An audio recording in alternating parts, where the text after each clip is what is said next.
from the Jordan River to the Mediterranean Sea. They want to eliminate uh, all Jews. They want to, as they've said from 1948 until today, they want to push all the Jews into the sea and rid the world of them. And they wouldn't stop there.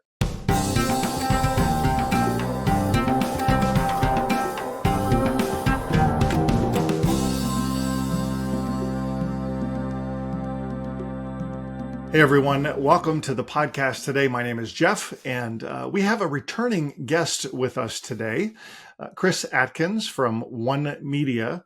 And Chris has been filming our television shows, First Century Foundations, for many years, even predating me. So Chris has been to Israel a number of times. And Chris, welcome back to the podcast. Thank you. Great to be here.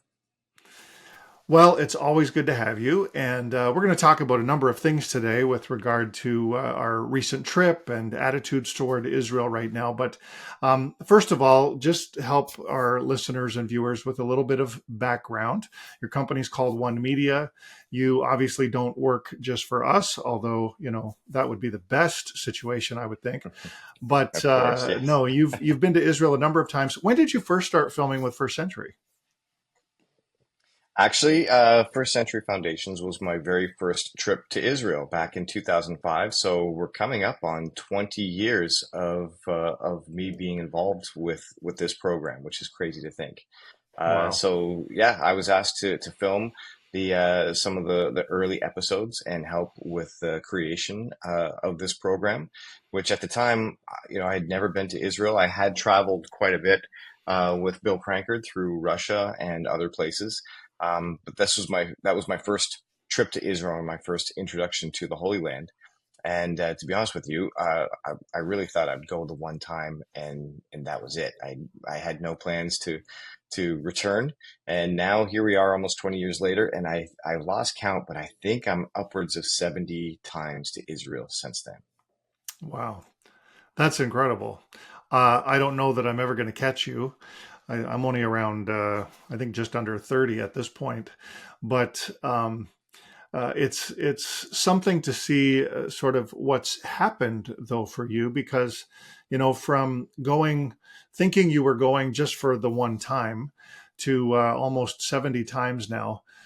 How's your attitude toward Israel sort of changed and developed over those years?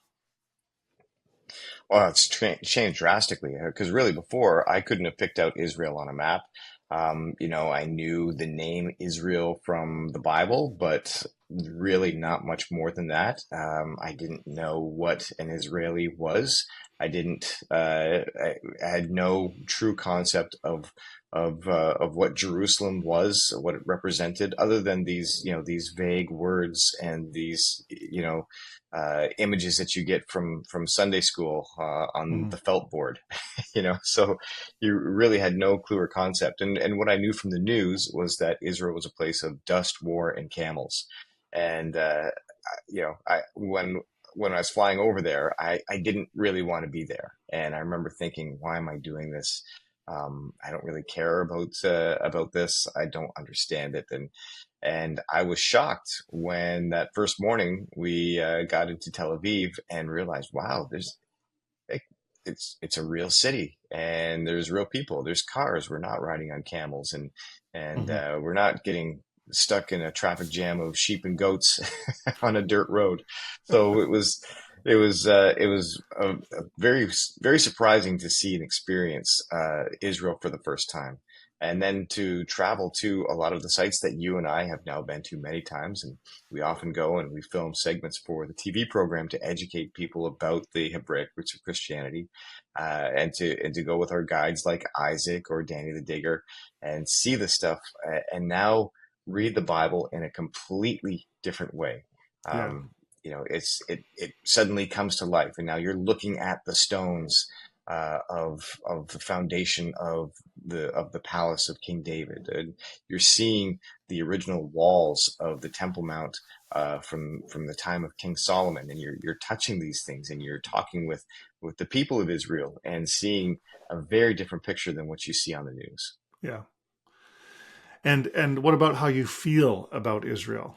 What's Israel mean to you now?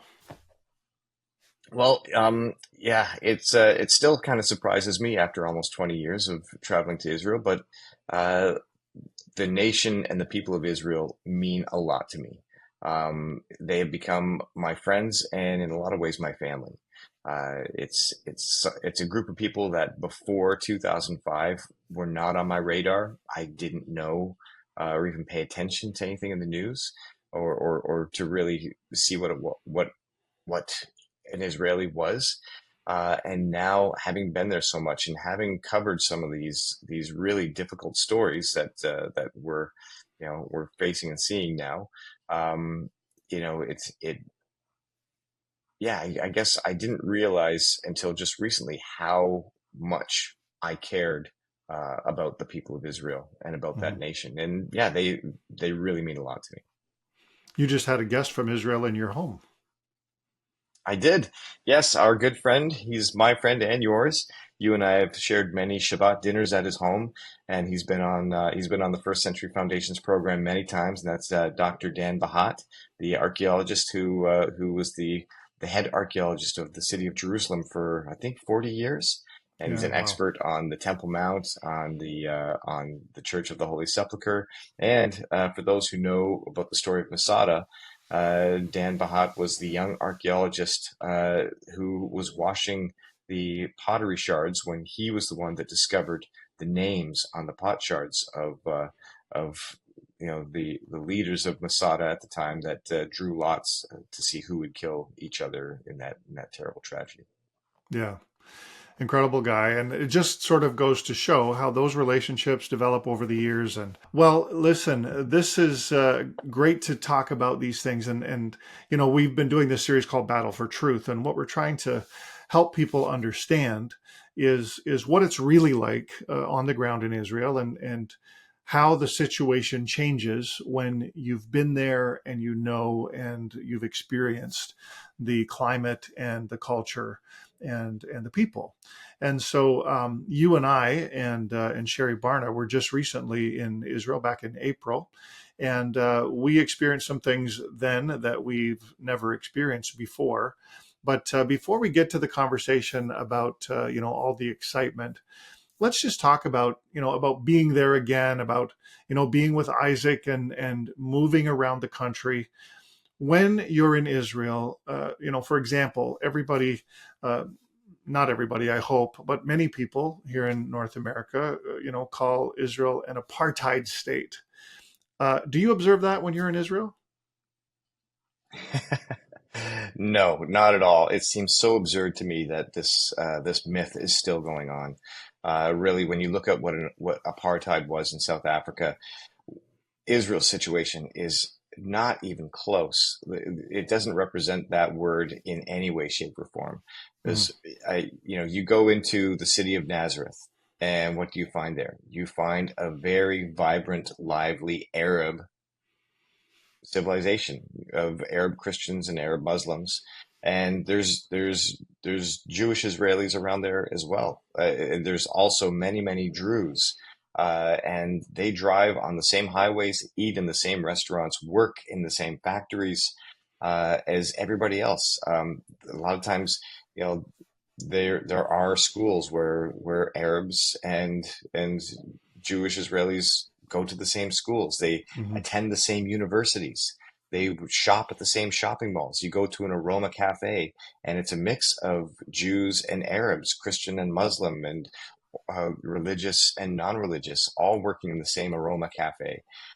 So yeah, I'm shocked after all of these years that people still accept this narrative that Israel is an apartheid state because it could not be further from the truth. Yeah. Yeah, it makes you shake your head and you think like, really, you've obviously never been there. You've obviously never experienced what we experience when we're there. And working in the sort of Christian realm, Messianic and Arab Christian realm in Israel, we see this even magnified. I think not just people interacting together, but unified, working together. worshiping together, praying together, and with similar goals to reach out and touch the community around them. And I think that's one of those truths that we just need to strike at the beginning of our conversation, is that Israel is not an apartheid state. Is it perfect? I would say no, but Yeah. I live in Canada. Some of you who are listening live in the U.S. and other parts of the world. You know that no civilization is perfect. There's never anything that happens without some friction, some conflict, some bad actors. And I think what happens a lot of the time in Israel, and maybe you want to comment on this, but you see negative stories coming out about you know generalizing Jews, being mean to or attacking Arabs, and it's more often than not, one or two bad actors in a large group of people. Have you observed that as well? Oh, absolutely. Yeah. It's like you said, it's not a perfect society. They are humans, just like every other group on the face of the planet. And of course, you have bad actors. There are some Jewish zealots, usually from the ultra right religious community that feel very differently. And again, these these people often come from these small enclosed groups or communities where they don't interact much with the outside world, and that's true for groups of Christians and Jews and Muslims, who, when they isolate themselves fully from the rest of the world, they get very distorted views of the other, right, of other people and Hmm. society and what we believe that God has told us. And because of that, then often you get these extremists. If you're to look at it in number wise, if say 1% of Christians or 1% of Muslims were extremists, that's a huge number globally. But the Jewish population is so small. 1% of the Jewish population being extremist to that extent is really a very tiny number. But of course, it's a tiny country. So any incidents, are magnified. And of course, there's a microscope uh, on the Jewish people, and everything that happens there immediately makes the news. And people are just waiting to pounce on any kind of a story that they can use to spin their narrative and tell whatever it is they want to tell. Hmm. Let's talk for a little bit about safety. We've traveled to Israel for many years. Well, we've been going, I think, for about the same number of years, but you've gone many more times than I have. Um, Overall, I'll maybe share my experiences after you, but how safe have you felt generally? And I'm talking pre-October 7, when some of the other stuff was going on, but it was more skirmish related than what we've seen since the 7th of October. Generally, how safe did you feel traveling in Israel? Actually, it sounds crazy, and people often don't believe me when I tell them, but I feel safer in Israel than I do in most countries. Um, you know, I've been to Paris, and shortly after I was in Paris, right in the area that we were staying, was the Bataclan attack. Um, I was in Brussels, and it was just a couple of weeks after I returned from Brussels that there was a suicide bomber on the subway, which we were taking every day, and at the same time, a suicide bomber in the airport, in, I believe, in the departures area. Two places that I was, and then shortly after we leave, there was attacks. So in Israel, of course, I was there on October 7th. Um, and we did have to go to the shelter in the airport as we were leaving. But I mean, there was no, other than the alarms, nothing happened directly. But no, I've always felt very safe in Israel because they take safety and security so seriously, which unfortunately they have to. I Yeah, think my impression is that they are much more prepared uh, for these types. Well, usually they're much more prepared for these yeah. types of incidents. But no, I brought I have two daughters, and I brought both of my daughters, and we've driven all across the country. And I was able to show them everything, just the two of us driving in a car. I took them each on a trip. My oldest daughter, Kaylee, which you were there for part of that, and in I 2019, was. and then I took my daughter Faith last year, and was able to show her a lot of the sites, which was very special to us, and I had no fear of safety for us. Yeah. Yeah, and I have to say that that's how I have felt in Israel as well. I remember the first time I went, not knowing what to expect, not knowing how I would feel, not really understanding the whole situation, like you shared earlier. But I've never ever really felt unsafe. And we walk around Jerusalem and in and out of the old city, and it kind of feels like our neighborhood most days. And I know you are the same, I think, as I am with this. That when we're away from Israel, it kind of feels like missing home in a lot of ways. It's just It a real. does. There's a draw, and so I would say always I've felt very safe as well. And then since October 7th, you and I both have been back twice, I think, and you're about to go back again. But you know, the week we were there in March, I again didn't really feel all that unsafe. We had one little surprising moment when we were filming at the Nova Music Festival site, not realizing that mortars were going to be shelled from right near where we were standing. That was quite Yes. loud, you know. But once everything was explained to us, don't worry, it's us. I think is what they said. Um, Yeah. then we were good.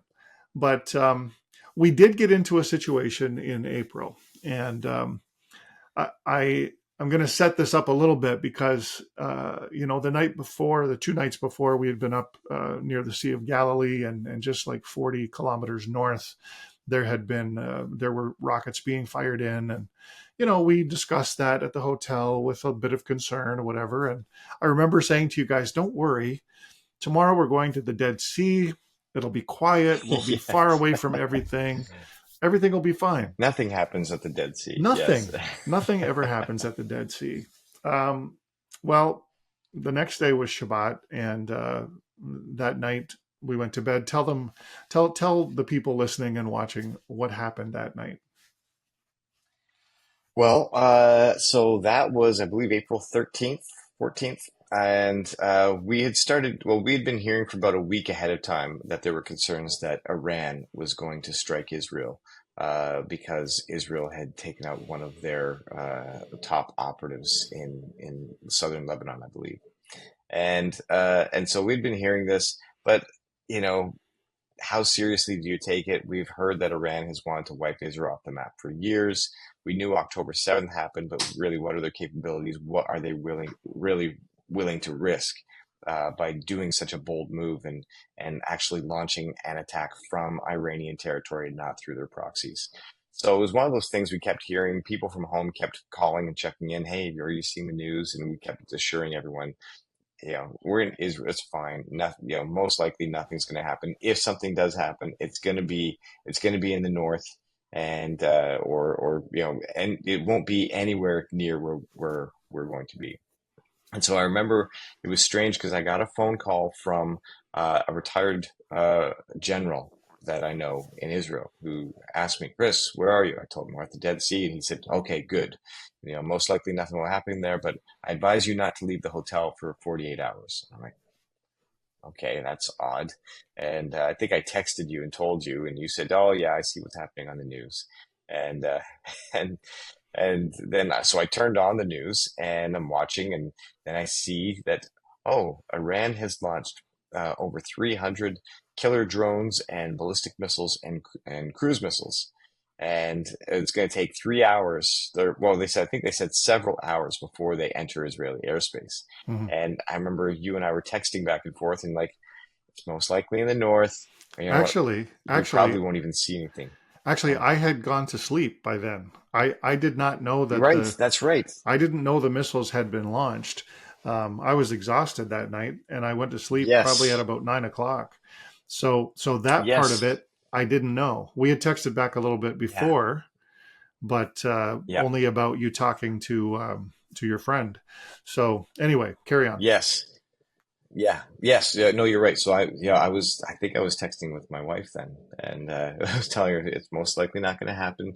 Probably won't even see anything around here. And yes, I remember, I texted both you and Sherry Barna, who was traveling with us, and neither of you responded. I got no response back. I think I texted you like, "Hey, looks like we're being attacked tonight," something like that. Yeah, And then I turned on the news, and I fell asleep with the news on my TV, only to be awoken, or I think around 1:30 a.m. with somebody pounding on my door. And when you wake up from like a deep sleep, and I was trying to figure out where I was, I'm like, was I hearing knocking? And then I was listening to this thunder. I love falling asleep to a thunderstorm. I'm hearing all of this thunder, and then I'm realizing it's not thunder. And it's and then I started realizing somebody was pounding on my door, and I don't know how long it took me to wake up, but apparently it was Sherry banging on my door, telling me that we have to go and get to the bomb shelter. I yeah, Once I realized what was going on, I saw on the news because it was still on my TV, and the news announcer was emphatically saying that Iranian drones had entered Israeli airspace. Many of them concentrated around the Dead Sea, and then like I'm putting all of this together. I'm hearing the sirens outside. I threw some shorts on, and I thought, I should head down to the shelter. And then I thought, well, I'll take a look outside because I want to see, maybe capture an image with my phone of the Iron Dome in action or something. And I was just about to pull the blinds back to try and take a picture when the siren just outside of our building, which was very loud, it came on, and like not 2 seconds later, one of the loudest explosions I've ever heard, which shook the building. I remember the glass rattling and feeling like something in your chest, almost like when you go to a concert and the bass. It was just like whoa. And so I didn't open the curtains, and I thought I better get to the shelter. And I stepped outside my room, realizing that I forgot to put shoes on, and so I'm in my bare feet when Sherry is calling me, and Sherry's like, "Where are you?" And I said, I'm coming down." She's like, I thought you had gone down to the shelter." And apparently, you and Sherry told me afterwards that there was an announcement that came over, a speaker in the rooms telling people to go to the shelters, which I slept through completely. yeah. I don't know if it was in the room or if it was outside the window, like if it was loudspeakers outside, but it was kind of hard to tell where the sound was all coming from. But my side of that story is I woke up with loud sirens blaring, and I could hear instructions in Hebrew coming from somewhere. It might have been right in the room, or maybe in the hallway, or it was hard to tell. And I remember thinking, oh, something must be going on. Nobody was banging on my door. You guys all just left me, but I was on another floor, I think. But anyhow, Yes. I went out on my balcony. I thought, wow, this is crazy. And so I'm watching in the sky, and I can see red tracers going through the sky, and then every once in a while, a big white kind of explosion. And the one that was so close to our building, I think I had already headed downstairs by that point, because after watching for about a minute, I thought, well, maybe I should go down to the bomb shelter. This Yes. is this Maybe is on a might be a this is good on a idea. level. We've seen missiles before. We've seen the Iron Dome intercept missiles before, and this was on a whole other level. And of course, it was at night and it was close, which also makes a big difference.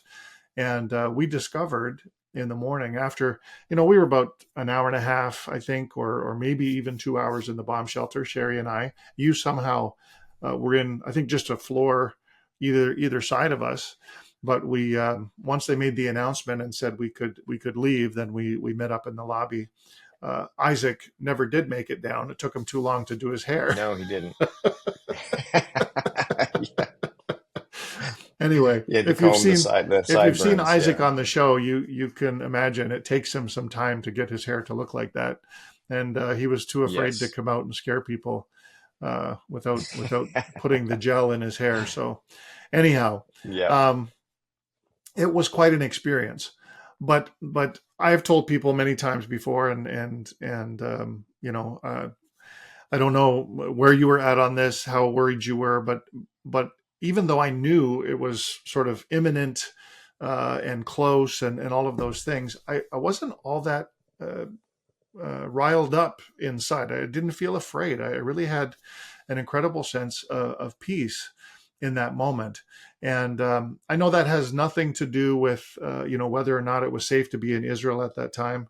Obviously, we were crazy to be there when that happened, but um, I really felt the Lord was with us, and even though it came sort of close around, we discovered after that two of the military sites that were targeted, as well as the Dimona nuclear facility, were fairly close to where we were staying there in Bokek, all within about 20 kilometers. Yes. And so Yeah. it was very surreal, a very, very intense experience. And I don't know about you, I didn't get much sleep after that. I think I might have gone back to sleep at about 5 in the morning or 5:30, but then we had to be up at 6:30 for breakfast. So anyhow, share a little bit Yeah. of where you were at on all that. Yeah, well, it's one of those things where, in thinking about it afterwards and talking with people, and especially talking with Danielle, my wife, about it, she said I was so calm on the phone when I called her afterwards and said, "Hey, just so you know, we were just under attack and I was in the bomb shelter, but everything was fine." And the bomb Good. shelter's quite nice. They had a TV down there, and it was, but she said, "You're so calm about it." It made her feel calm. And thinking about it, you know, I didn't have like any moments of terror. I didn't feel afraid for my life. What I did feel was that, are we in Israel right now about to witness World War III? Right. That was my concern, was like, okay, are we standing here right at the edge of history and World War III is starting right now? Hmm. Um, the other concern that I had was like, okay, how are we going to get home, because the airports are going to be closed and the flights are going to be canceled. So it's kind of funny. Those were my two concerns. And when I think about it, I realized that if I had been in any other country in the world, I think I would have been terrified. Because if I'd been in London, England, or Paris, France, and Iran had launched 300 ballistic missiles and killer drones and cruise missiles at those cities, what would you do? Where would you go? Hmm. I don't think they would have the infrastructure or the preparedness or the defenses to repel a massive attack like that. That is a massive attack. There's Yeah. close to 400 missiles and drones launched at a country. So if I was in London, England, in a hotel, and they said all these missiles were coming, they don't have bomb shelters. They don't have the air defenses that Israel has.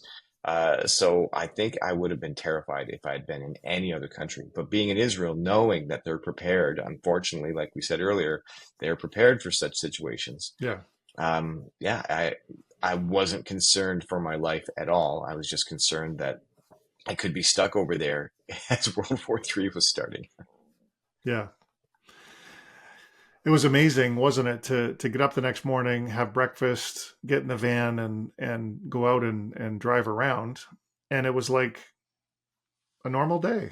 There weren't maybe as many Kids were cars on the playing, people road. were hiking. Yeah, it was Hmm. crazy. Now we did find out when we got to Masada that they had to close that national park because there was missile debris on top of the Yes. mountain, and it needed to be cleaned up. And Yeah. the same with Tel Arad, where we were supposed to go that day.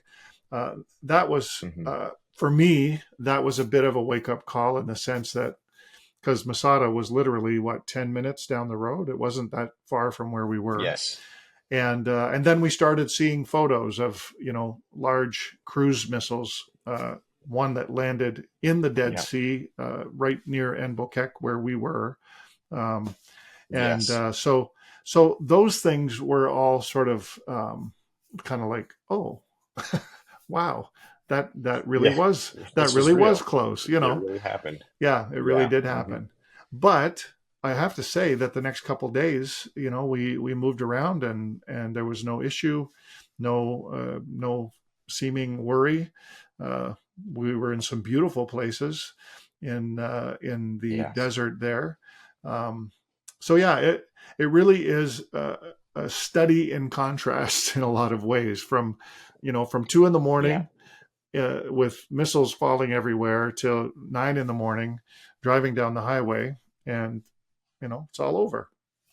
The big Yeah. I concern, remember we went down for breakfast. yeah, Yeah. Hmm. no, go ahead.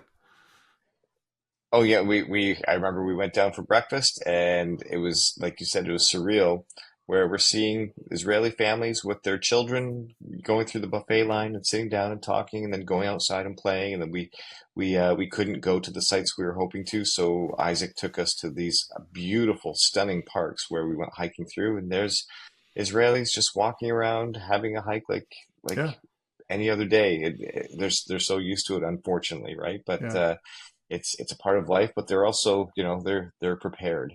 Usually, I mean, of course, with October 7th, we saw that they're not always prepared, and but overall, hmm it's they really have things under control. well, the big concern, obviously, the next day was getting out of the country. I had you guys booked on flights about a week later, 5 days later on the Friday. Air Canada Yeah, had canceled those. I was supposed to be in the country for another month. And so we were right. able, thank the Lord, we were able to scramble and get flights out through Cyprus on the Tuesday and get home on Wednesday, which it did sort of quiet down after that. And honestly, after I got home, I remember saying to Sharon, "Man, I kind of wish I had stayed. Like nothing's happening. It's Yes. it's really kind of boring and quiet." But Yeah. because we didn't know what Israel's response would be, how intense it would be, whether or not it would cause further retaliation, and so all of those factors. I mean, you have to take those things into consideration, and I kind of felt responsible for you all, So, uh, yeah, yeah. Anyhow, well, that was our experience, and I think that it's probably helpful for people to know who watched it from here. I know some of our family all were watching the TV thinking World War III was happening like right now. And Sharon here was Mhm. not as alarmed. She was getting calls from people and she was thinking, well, I think he's sleeping and everything's okay. And, whatever. She wasn't that worried. Um, I don't know if that should make me worried, but anyway, um, it but it was a very unique situation. But let's talk just before Yes, we're done here, because man, we're already 30 minutes in. It's easy to have conversations like this, it is. reminisce and talk about these things. But let's talk about the situation since October 7th, not just in Israel. Obviously, we know there's a conflict that's going on there. It's intense. It's controversial. People around the world are saying all kinds of things about it. But then on the sort of other side of this coin, there's been this huge surge of anti-Semitism in the world, and it seems Yes. on the point, it's just at the point of ridiculousness in my mind at this point, how that people can believe and buy into so much of what's being said in the world today. So what are your thoughts on what has happened, particularly in the West, but in lots of parts of Europe as well, to sort of turn the tide against Israel? Why is this happening? And I don't know, what are your thoughts and perspectives on that? Well, first of all, it's just shocking. I don't think any of us really thought that any particular country, let alone what appears to be the entire world, would ever reach this level of anti-Semitism again after World War II. Hmm. You would think that, all of the movies and the education that we've received in the West would certainly have kept people grounded in some form of the truth, and at a time when the world seems so hyper focused on race relations and on equality and Yeah, inclusiveness, how could one group all of a sudden become so non-inclusive now, right? So we've felt people certainly with any kind of religious background have felt over the last number of years like, well, you can kind of feel that there's a bit of a turn against people of faith, but it's one of those things where you think, okay, well, it's just kind of sign of the times, and it swings back, the pendulum swings back and forth. But to see the raging anti-Semitism so openly on display, and not just in the universities and the campuses that we see in the news, but on public streets. Mm-hmm. I drove through Tim Hortons the other day, and somebody had taken free Palestine stickers and stuck them all over everything, right? And the lack of either the lack of knowledge or just the blatant ignorance Mm-hmm. of people. I think it's a bit of both. People who do know, who do have some knowledge or experience of what is happening in Israel, and this whole thing about apartheid and genocide, which is just ridiculous. That are choosing to ignore the truth and facts, and to take up the banner of from the river to the sea, and people who don't know, people who have not been educated, and somehow they've fallen through the cracks of our society, and are a blank slate for those who would like to write or to rewrite history, Mm-hmm. and put this into their minds and hearts. So it is shocking, and it's at a level now where you can't ignore it. You can't drive through Toronto without seeing it. You can't drive through the States. I've been in the States recently and seeing it quite openly everywhere. From in the airports, people wearing from the river to the sea slogans on their shirts, and people draping Palestinian flags over the hoods of their cars and driving through Hamilton. It's just shocking. And actually, you and I, when we were traveling to Israel that last time, I was on the plane beside a professor from a university here in Canada, and he was not visibly Jewish. But we got talking and told him, he was stopping in Zurich. I was going on to Tel Aviv, and we were having a discussion. He's like, "Oh, you're going to Israel." He'd only been once before in his life. And he told me after a while, and he felt comfortable, he told me, "Actually, I'm Jewish." I'm like, "Oh, okay. Well, that's great."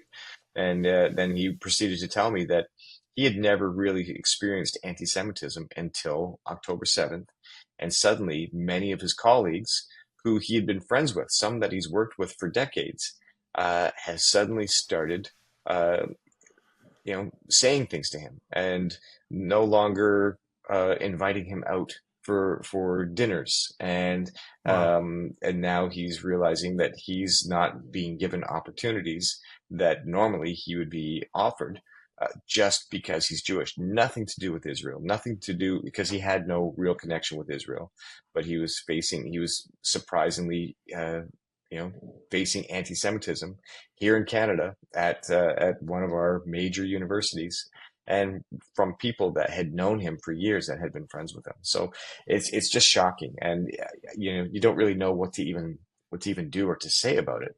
It's how do you combat ignorance and lack of knowledge? Yeah. It just leaves me dumbfounded. It is difficult, and getting into arguments and conversations really leads nowhere. It's difficult to convince someone in a heated exchange that you are right and they are wrong. I mean, it's kind of a waste of time and Right. a waste of breath.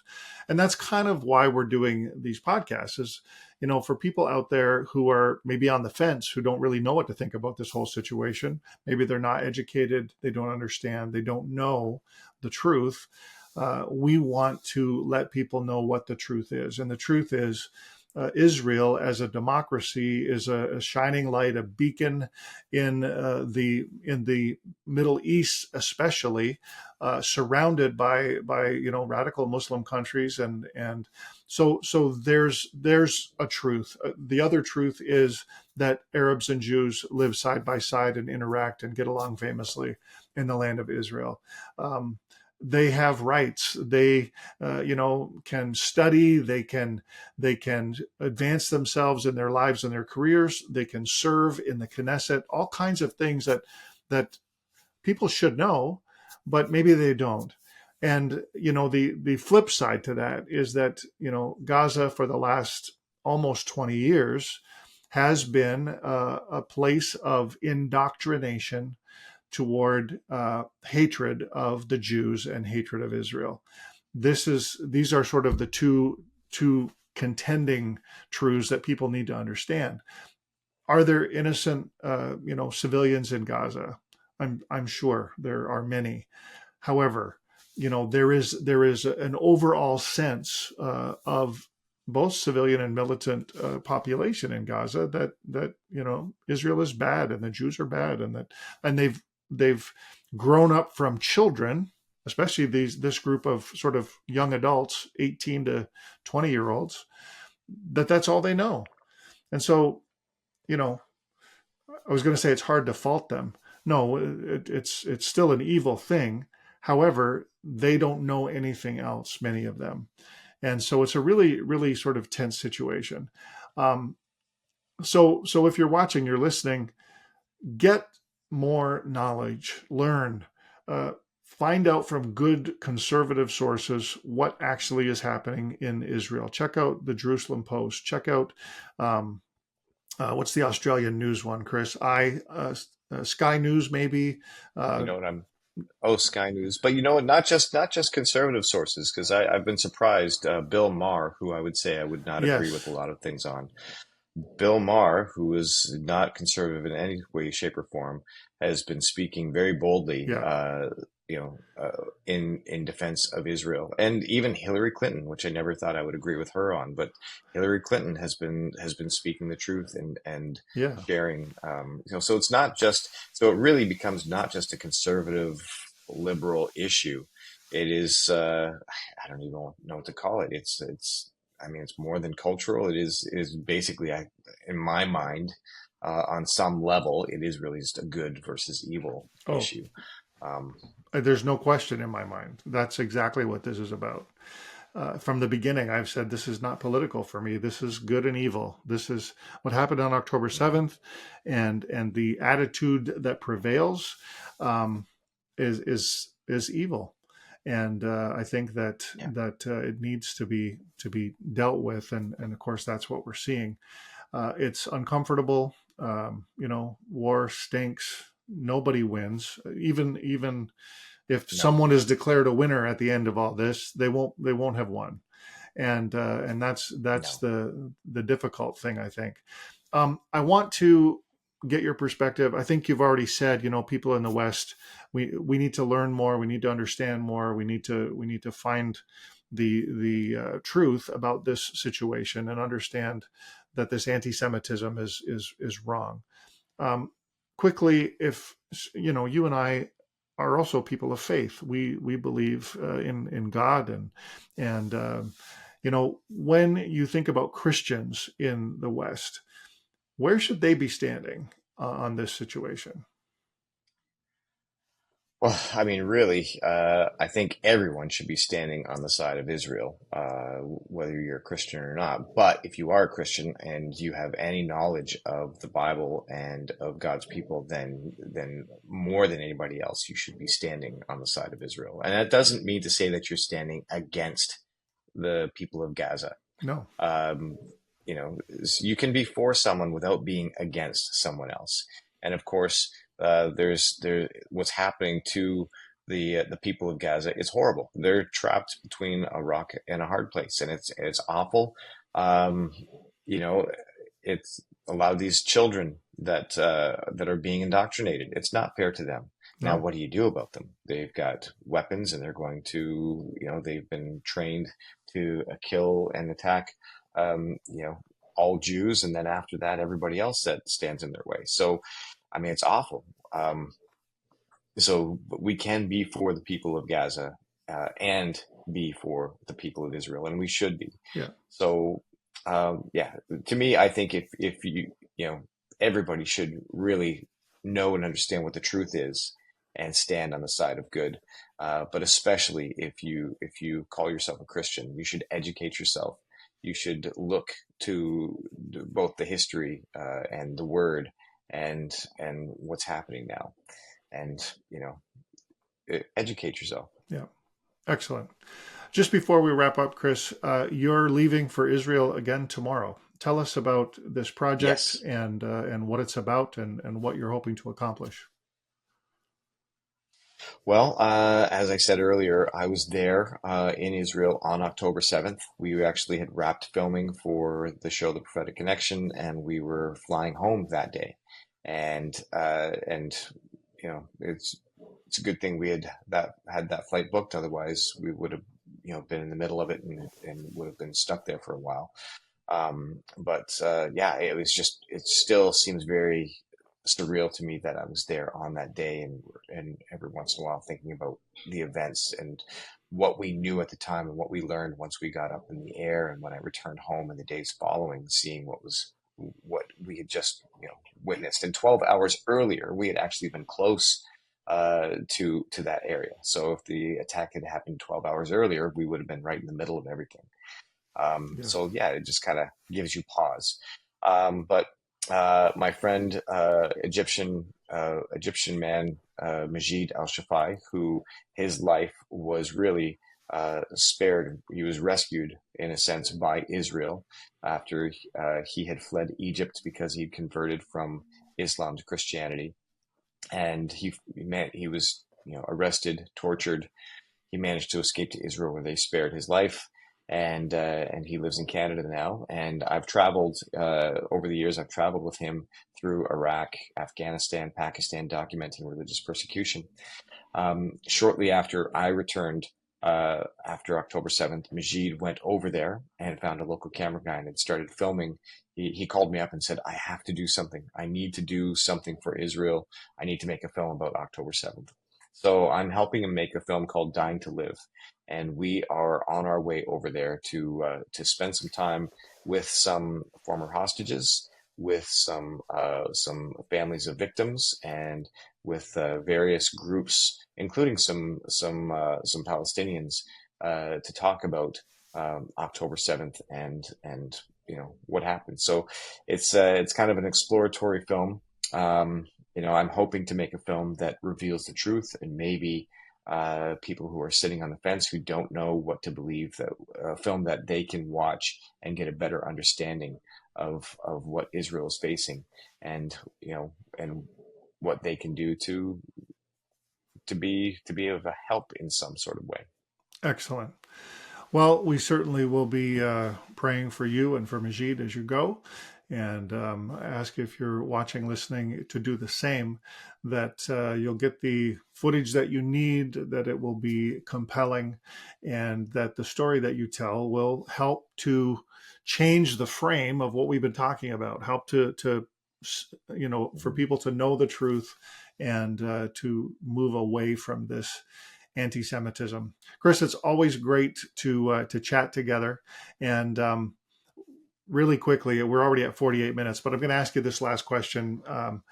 We hear the phrase "from the river to the sea, Palestine will be free." Um, what does that mean, and do people really understand what they're saying? I don't think people understand what they're saying, and really, what it means, in a nutshell, is from the Jordan River to the Mediterranean Sea, they want to eliminate uh, all Jews. They want to, as they've said from 1948 until today, they want to push all the Jews into the sea and rid the world of them. And they wouldn't stop there. It wouldn't just stop after the land of Israel, of the Holy Land. It's something that would move from nation to nation.